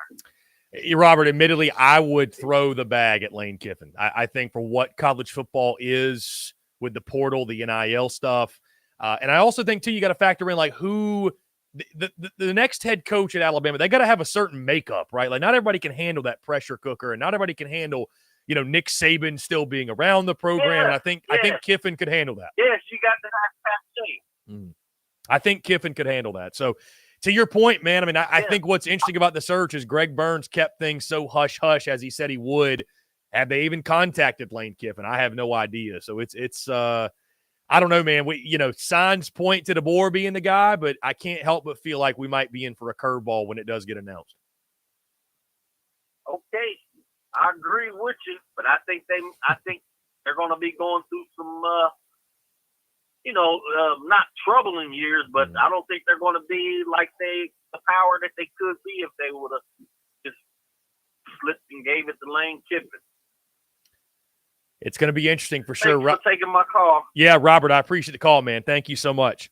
Great stuff from Robert. Guys, again, the phone lines are open, 843-790-3377. Believe it or not, we are once again taking calls on the airwaves. I want to hear from you. Fireball says, Kiffin hasn't even been talked to. He's a goof ass. Bama wants a stern coach. I mean, I don't know how Bama fans would feel about their head coach trolling people on social media. They'd probably feel pretty good about winning, though. And I think Kiffin would win. And I think he would win big. Austin Gregory says, is Josh Heupel a ridiculous name to say? He surprised me by not coming up in the Alabama coaching search. I mean, maybe. I mean, it's to your point. I mean, Heupel with the offensive system. I mean, I think Heupel's considered by most as one of the best coaches in college football right now. I mean, I think the job he's done at Tennessee has been really impressive. Austin, it's just hard for me to imagine and hard to fathom a situation in which, the Tennessee head coach goes to Alabama. But, I mean, dude, we saw Lane Kiffin jump ship again, that was a different situation, but I don't think in any world that's going to happen. I certainly don't, Austin. I think what you're seeing a lot of, though, because it's been a really, really interesting, like seeing all these coaches publicly go out and say no. You know what I mean? Say it kind of reminds me, guys. When and maybe this is kind of a dark example, but you know how when there's a tropical storm or there's a storm or whatever, and people, I don't think people do this anymore, but people used to mark themselves safe. Like on Facebook or whatever, mark myself safe from whatever it is. Like, that's what it feels like these coaches are doing, right? When it's like nobody asked. Like, did Dan Lanning even get offered the job? Did Steve Sarkisian even get offered the job? Did Mike Norvell? Like, at this point, if I am in the media department of whatever school I'm at, I am making a video and I'm having my coach say, I'm making a video saying, I'm committed 110%. I'm here. Because, the optics of, was he considered for the Bama job? Well, damn, that's what a notch on the belt for you. You know what I mean? I'm having my coach do that. Why has Hugh Freeze not done that?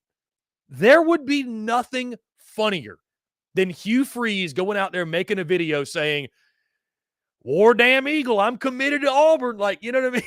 Like, there would be nothing funnier. I don't know why Auburn has not used this as an opportunity to troll. I really don't. I really don't. That would be incredible. So let's see.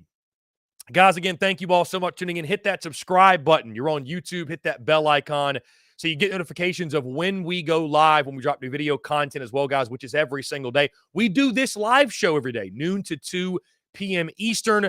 Tons of different subject matter, topics of discussion. We have guests every single day on the show. And the last 30, 45 minutes or so, we do take your questions, comments, and your calls. We open it up for calls. 843-790-3377. I want you to be part of the show. You got thoughts on Nick Saban? You got thoughts on the coaching search?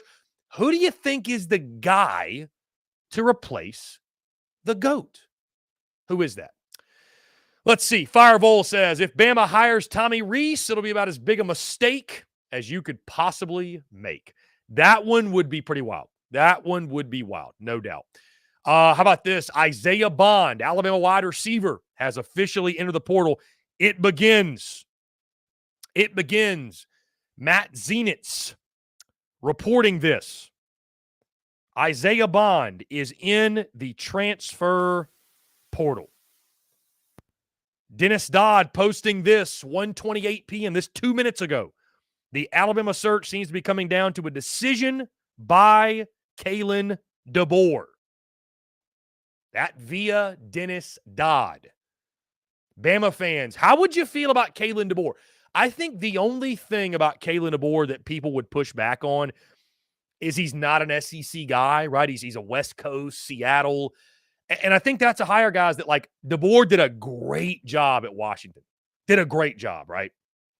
Did a great job turning that program around. I think what is interesting, too, I think I read a report somewhere that Saban wanted the offensive coordinator at Washington, if I recall correctly, before Tommy Rees. Is that right? Something like that.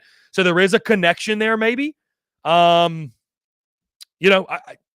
think you could do much worse than Kalen DeBoer. There's no question. I think you could do much worse than Kalen DeBoer. But, I don't think it's a guarantee necessarily. Again, Isaiah Bond entering the transfer portal. How about that? That's a big one. That's a big one.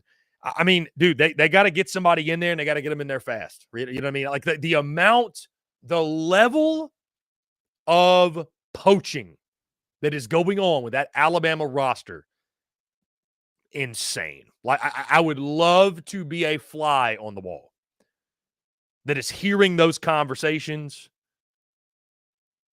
I would love to hear it. Arkansas defensive back Ladarius Bishop's into the transfer portal. Grad transfer had 59 career total tackles, 2 tackles for loss. So portal movement is still happening, guys. Florida State defensive lineman Dennis Briggs has entered the portal. You know what I've realized, guys? Because people ask me, like, you're covering the entire SEC. Like, how do you stay up to date with all the content? And I used to early on, I was like, I'm going to try to post all these transfer portal moves. You literally can't do it. We can't talk about everybody and every person that enters the portal. We just can't do it. So the big ones we focus on, but there is so much portal movement, man. It's impossible nearly to keep up with it all as I'm just continuing to look at this. Washington quarterback Will Haskell's in the portal. Anyways, guys, getting back to your questions, your comments, what have you. Austin Miller says, how much of a say does Saban have in the new coach?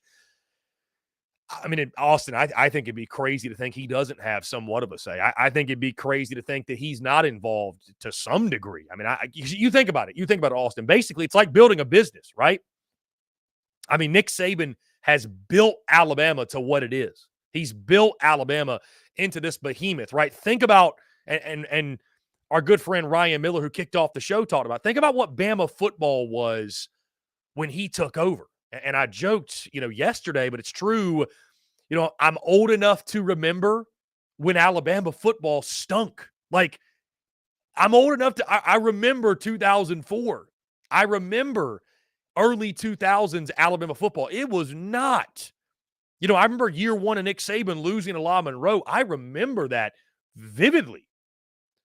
And so, Nick Saban has built this thing into this monster, right? And so it's like you're selling your business. You want to sell the business to someone who's got the business's best interest at heart, somebody who can, uphold the standard and the tradition. And sure, they're going to have their own style and do things their way, but there's a certain way of doing things. You know what I mean? So, and I like the way, I think it was Barrett Sallee that said on our airwaves just a little bit ago that, you're moving into Nick Saban's house. That's what you're doing. You're moving into his house and you're upkeeping. And that's probably why a lot of coaches don't want to take it. That's probably why a lot of coaches don't want this job. I mean, the guys, the pressure cooker, the pressure on the next guy is it's unreal. I mean, I don't think we have seen anything like what the pressure is on the next head coach. I really don't. It's just, when you think about the immediate expectations, you know what I mean?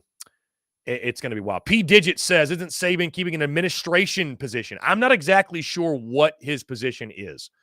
Eric says, you're exactly right. The pressure is going to be insane on whoever they hire, which it should, by the way, Eric. I mean, I don't think Bama fans should lower or lessen their expectations, right, because of their coaching change. Alabama's going to go out and do everything they can to get the best possible guy, but it's just the reality. Like, the pressure's insane. You know what I mean? Like, if the new coach, think about it, if the new coach doesn't win a national title in the first, 3 years, he's on the hot seat. I mean, he's literally going to be on the hot seat. So, but then again, I mean, heavy is the head who wears the crown, right? Like, you're still wearing the crown. So, let's see. We got spam calls here. Beautiful. Hackers calling in. Unreal. They don't know we're doing a show right now. Either way, guys, 843-790-3377. You can call that number. I want you all to be a part of the show. Continue to leave us your comments, your thoughts, what have you. Eric says Nick Saban even said himself one time that if he lost 3 games, the fan base would consider him a failure. That's Alabama. Yeah, that's Alabama football, man. Which, again, I mean, you love pressure is a privilege, right? Pressure is a privilege. Pressure makes diamonds. It can also, though, pressure can also create rubble if you don't get the right guy. So, yeah, I mean, I think certainly you don't run away from pressure. But Eric says they're running out of choices. Dan Lanning, Steve Sarkisian turned the job down. Mike Norvell just signed an extension. Indeed. Yeah, indeed. No, it's a lot of pressure, man. A lot of pressure. Austin Gregory, if the next head coach has early success, folks will say it's because he has Saban's players. The immediate payoff for taking this job outside of money are few and far between. Well, I mean, Austin, to your point, you're right. You're right. But there's somebody out there. Here's the thing, Austin. Everybody who probably would literally cut off their arm for the Bama job are guys that Alabama's not going to offer the job to. They're guys that aren't qualified, right? That's why they would cut their arm off for the job. Versus the short list that is qualified, that has the cachet, has the success, has the resume. Those dudes can be much more picky and much more choosy. They're not desperate. I read one of the books behind me, actually, 10X is easier than 2X. It talks about operating from a buyer mindset versus a seller mindset. That's the difference, guys, in this coaching search. You're talking about who would want the Bama job. There's a lot of guys that would want it. There's a lot of guys that would give up everything to have a job like this. But it's because they don't have the resume. They don't have the accolades. They're operating from a seller mindset, right? Of please buy this. I'm desperate. They're operating out of a sense of desperation. They're operating out of a sense of need versus a sense of want. I'm getting really philosophical on you guys. Versus the people who are, again, on that short list, they're operating from a buyer mindset. Money is no issue. They're like, I can pick and choose, and I don't have to put up with certain things. I don't need it. If I want it, I want it. But I want certain things. And if Bama doesn't have the certain things I want, I don't have to take it.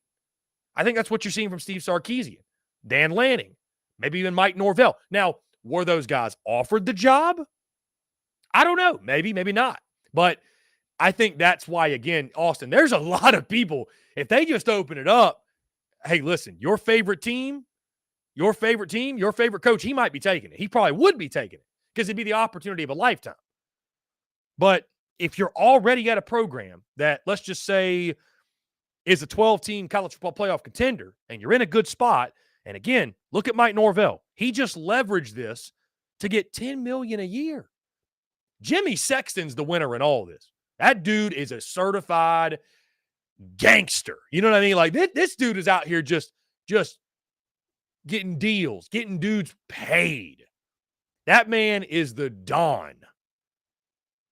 You know, I watched a documentary on John Gotti. Like, he's the John Gotti of this whole thing, man. He's the Gotti of this thing.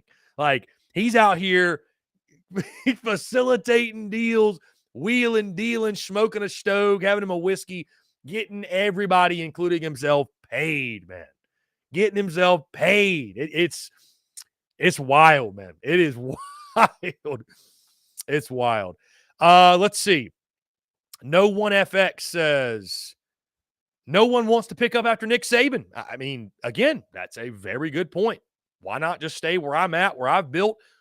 Like, how many schools have as much pressure as Bama football? Like, there are very, very few. Very, very few. Let's see. Eric says Dabo Swinney would be a mistake. He refuses to adapt to today's college football, does not believe in the transfer portal at all. I mean, that would certainly, Eric, because I think they could do a lot worse. I think Dabo Swinney would be a really good hire. You know, that would be something, though, where, Eric, I think you'd have to have that come to Jesus talk and say, hey, listen, you're a great coach. You're one of 3 head coaches in college football that's won multiple national championships, but this has got to be right. This has got to work. This right here, we got to have you agree to that. We got to have your signature, like not just your word, written agreement. You got to use the portal, man. You got to use NIL. That whole not utilizing it is not going to cut it. So certainly, I mean, that's a big negative on Dabo. And what's crazy to me, let's just say he stays at Clemson. This is a total side note, but I mean, geez, like the fact that, I mean, he still didn't utilize it. He still didn't utilize it. Just crazy, man. Let's see. Chris Fields, why would Wikipedia have Tommy Rees listed as the head coach as of now? That's crazy. Well, I mean, Chris Fields, I'm pretty sure anybody can go into Wikipedia and change that. I could be wrong, but that's as far as how I know Wikipedia. Guys, we're going to jump into a quick break. On the other side, we'll close out the show in style, taking more of your questions, your comments, your I almost said voicemails, your calls as well. I want you to call in 843-790-3377. All that and more on the other side of this break. You're tuned in to SEC Unfiltered Live. Yo, you think Dallas' Power 4 gonna drop 30 tomorrow? Why you tripping? Did you see his mom made a post about going to the game? What? Hold up. His mama gonna be there? He's been averaging like 34 points a game when she's there. At least 40 when she be on that Jumbotron. He don't like to let his mama down. Pick more, pick less. It's that easy. Cash in on your sports fandom with Prize Picks. SEC Unfiltered Live is brought to you by our friends over at Prize Picks. Go download the Prize Picks app or go to prizepicks.com. And when you do, use the promo code SECU to receive a 100% instant deposit match up to $100. Prize Picks is the simplest fantasy game on the market, focused around prop total entries. You pick 2 to 6 players, and you can win up to 10 times on any entry. Prize Picks has no sharks, optimizers, or mass multi-entry. It's literally just you against the projection. They also allow mixed sport entries. So, for example, you can take the over on LeBron, parlay with the under on Mahomes. They've got college sports, pro sports, literally anything and everything you can think of. They have got it over at Prize Picks. They also have a slick, easy-to-use mobile app, both in the App Store and Google Play, and they're rated 4.8 stars in the App Store with rave reviews. So many fans and listeners of SEC Unfiltered have made tons of money with our friends at Prize Picks, and you should as well. So again, go download the Prize Picks app or head over to prizepicks.com. And when you do, use that promo code SECU to receive a 100% instant deposit match up to $100.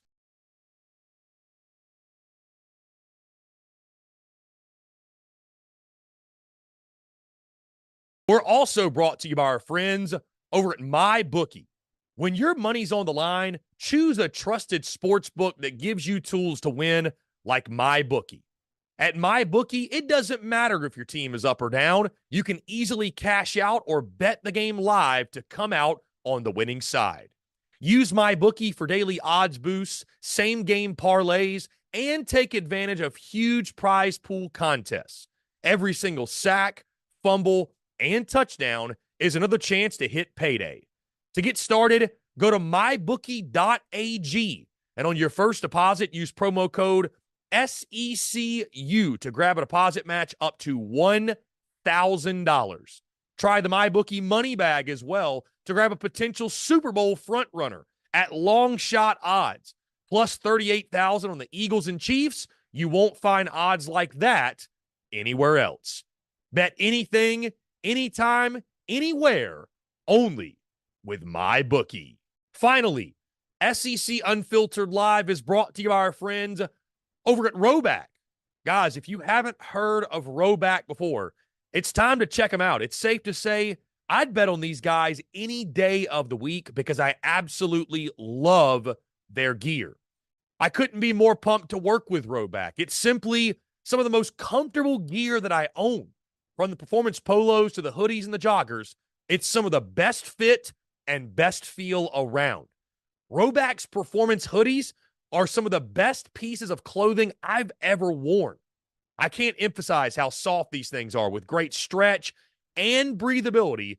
They're simply some of the best hoodies out there. Odds are, guys, if you see me during football season, baseball season, basketball season, or just here on SEC Unfiltered Live, you'll more than likely see me in a Roback hoodie. Secondly, guys, Roback's performance polos, they're some of the most comfortable polos out there. They're moisture wicking with four-way stretch, making them perfect for a game day, and they have the perfect fit. With crisp collars that don't lose their shape, I could not recommend these polos more. In all honesty, guys, Roback's been gaining traction big time. I'm sure you've seen them. They've been working with some of college football's biggest stars, such as Alabama's quarterback Jalen Milroe and former LSU head coach Ed Orgeron. So go check them out now and use the promo code SECU on Roback.com for a generous 20% off your first order. That's spelled RHOBACK.com. 20% off all bottoms, Q-zips, hoodies, and more with the promo code SECU. Ladies and gents, boys and girls, we are back here on this Friday, January the 12th, 2024. Final 13 minutes or so here on the show. We are taking your questions, your comments, your voicemails, 843-790-3377. You see the number right there on the screen. Hey, a great crowd today, man. Thank you all so much for tuning in. Really great stuff. A great way to go into the weekend, a weekend that should be electric, guys, because as we heard, we've had some fantastic guests on today, Ryan Miller and Barrett Sallee, and Ryan Miller on the ground in Tuscaloosa telling us, hey, this thing's probably going to be done by this afternoon. And Dennis Dodd also posting, it seems like it's coming down to a decision from Kalen DeBoer. I'm just fascinated, guys, with if it's not Kalen DeBoer. If it's not, who is it? Truly, genuinely, who? At that point, where do you go? I see, let's see, Eric talking about Glenn Schumann. And I've seen some Georgia folks talking about Glenn Schumann. Talking about Schumann as the DC at Georgia, of course. Muschamp is I think there was some confusion about what Muschamp's role is. Let's see. Let's go back to your questions, guys. Let's get in your questions, comments, calls as well, guys. 843-790-3377. Blake Queen says, not about Bama, but please tell me why South Carolina's interior offense is so bad. BJ Mack cannot use his 50 pounds of excess fat to God. Ruthless, Blake. To back anyone down and score, we get offensive rebounds, but that is it. I mean, I think BJ Mack's been solid for South Carolina this year. Man, that is ruthless. Blake Queen, it's live or die by the three. Which a lot of teams are, though, Blake. I mean, it's if you want to just summarize basketball, okay, who's making shots and who isn't? Like, those are the teams that are good, right? So, big one for South Carolina tomorrow on the road at Mizzou. Again, guys, though, back to the Bama stuff. That's by far the most riveting conversation right now. If it's not DeBoer, okay? If it's not DeBoer, who is it? If it's not DeBoer, who is it? Right? I just wonder. Again, Dennis Dodd saying, it comes down to a decision from our good friend Ryan Fowler, who was just on the show, guys, just posted this. If Kalen DeBoer needs food choices in Tuscaloosa, I am your guy. Pre-game meal at Southern Ale House, Dixie Wings. See you soon, maybe. It really does sound like it's DeBoer or bust right now. It really does sound like it's DeBoer or bust right now. So we shall see. I loved how I got people upset when I said that Will Muschamp. It just makes sense. Like, the fact I have to explain that is a joke. But you know what? I guess a lot of people don't really know my history with Will Muschamp, and you know what? That's a good thing. That's honestly a good thing. That's a good thing. Let's see. Let's get back into your questions. Thomas Wheeler, has Kiffin publicly announced that he's staying at Ole Miss? There's been no announcement, Thomas. I know that Ole Miss posted almost like a trolling video, which would make sense with it being Lane Kiffin. They posted a video of like the portal, like come to the SIP, and it was the transfer portal, because I think we're all expecting, obviously, it'd be open season on Bama's roster, and it's really already started. Isaiah Bond is at the portal, and guys, if they don't act quickly, they don't get somebody in there, right, it's only going to get worse. Bama players it was 30 days to hit the portal now. I guess they have, 28, something like that, 27.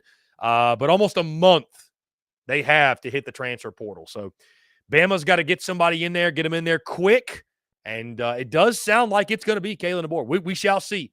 But I tell you this, if it's not done by end of day today, I'll be surprised. Just based off everything we've heard, where there's smoke, there's fire. And guys, just so you know, we will go live, an emergency live, when this comes out, when this happens. So just stay tuned. We're going to react to it, obviously, whoever the hire is or is not. We will react fully to it. Bruin Nation says, how Bama fans going to react if he doesn't play defense and has trouble recruiting the South like Brian Harsin? Good Lord, that's a dirty word, Bruin Nation, Brian Harsin. I think that's going to be the biggest criticism. Bruin Nation, that'll be the biggest criticism of Kalen DeBoer is, he's not a guy. He doesn't have SEC ties. He's a West Coast guy. He's a Seattle guy. He's not, he doesn't fit that good old boy SEC mold. You know what I mean? He doesn't fit that. That doesn't mean he can't succeed. It doesn't mean he can't win. But I think that'll be probably one of the biggest knocks, Bruin Nation, right? It just will. It just will. So let's see. We got a comment. This sucks. I don't know how the powers that be at Bama don't understand this. DeBoer will be a disaster. Nothing against him. He's a great coach, but has no ties to the South whatsoever. Remember Harsin? There you go. So that will be the pushback on it. Fire Vol, was DeBoer a great coach, or did Penix make him look better? I tell you this, guys. Whoever it is, let's say it is DeBoer, it'd be anybody, but especially if it's him.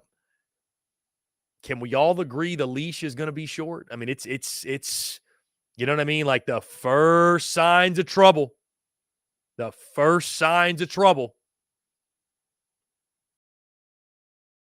I could see folks selling their stock on Kalen DeBoer. So we'll see. Let's see. Still, Bill, if anybody thinks that Nick Saban built that program to the standard just to watch it go down in flames, they're delusional. Yeah, I think definitely, again, still, Bill, he will have tons of involvement. I don't think – here's the thing. Let me ask you this. Do you think Alabama – I don't think they'd make a hire without Nick Saban signing off on it. I really don't. I think Nick Saban's going to have to sign off on it. You know what I mean? So, is it DeBoer? It just, that feels almost too easy. You know what I mean? Like, there's got to be somebody else, something else. I don't know, man. It's wild. I mean, it's absolutely wild, though. Absolutely wild. Let's see. Eric says DeBoer could find out the SEC is a completely different beast. Remember, Billy Napier and Brian Harsin had success at other conferences that could not cut it in the SEC. I mean, again, Eric, it's going to be, and you heard Barrett Sallee say it, man. I just, is there really a guy? Is there a home run hire? Is there a no-brainer? Maybe not. I mean, just because the Bama job is unlike anything else in college football. Now, let's also, though, let's say this. Is it the toughest job in college football? No, it's not. Not even remote. Guys, you got all the resources, you got all the history, you got all the tradition, you got all the talent. I mean, they need somebody to come in there and retain the roster for sure. But I mean, dude, the job is not like some daunting task of, trying to get, I don't know, an underwhelming program to the mountaintop, right? Like, just pick it up and don't screw it up along the way, right? It's like handing the keys to a Ferrari, as a rental. Like, just don't crash it. Just keep it in between the white lines. You do that, you're going to have enough talent to win big. Like, you are. You know what I mean? So, like, I think you have to get the right guy. Oh, excuse me, guys. You got to get the right guy, no doubt. But, I mean, this isn't rocket science. You know what I mean? Like, if you can coach a lick, you're probably going to have success. Again, I don't want to undermine or undersell and say, like, there are challenges. The biggest thing with the Bama job is getting someone in there from the personality standpoint that can handle what comes with being the head coach of Alabama. You know what I mean? If it was just about ball, that's going, you got the players, you got the talent like that. But it's the bigger picture, man. It's can you handle the pressure? Can you handle, Nick Saban's going to be right down the street in the football ops building, got himself an office. Like, can you handle everything else that comes with the Bama job outside of football? That's really what it is, man. That's really what it is, right? If it was just about ball, I mean, there's a lot of coaches out there who could probably take a bunch of 5 stars and go out there and win. I mean, you know what I mean? Like, probably a lot of them out there, but it's more than that. It's so much more than that. Let's see. Prime time. Nick Saban moved his office to the stadium, so Saban will be looking over the new coach. Who wants that? Yeah, good point. Now, that's tough. That's really tough. Going through your question. Slayer of Queens, Saban didn't have SEC ties until LSU. That's a good point. I mean, Slayer of Queens, sometimes the rolling of the dice works. You just got to trust your athletic department, your athletic director, and Greg Burns. Obviously, they've done a great job in Tuscaloosa, one of the best ADs and athletic departments in all of college football and college sports, I should say, in general. So you trust they'll make the move. But, Blake Queen says, in 3 years, Georgia, Tennessee, Texas, and Ole Miss will be the powerhouses of the SEC and ultimately college football. Argue with your mama. I love it. Jeffrey Sims, I think it's going to be someone nobody's talking about like Mark Stoops. Jeffrey, that's interesting. That's interesting. Jeffrey, I commend you, Jeffrey, for thinking outside of the box. I mean, Texas A&M wanted Mark Stoops.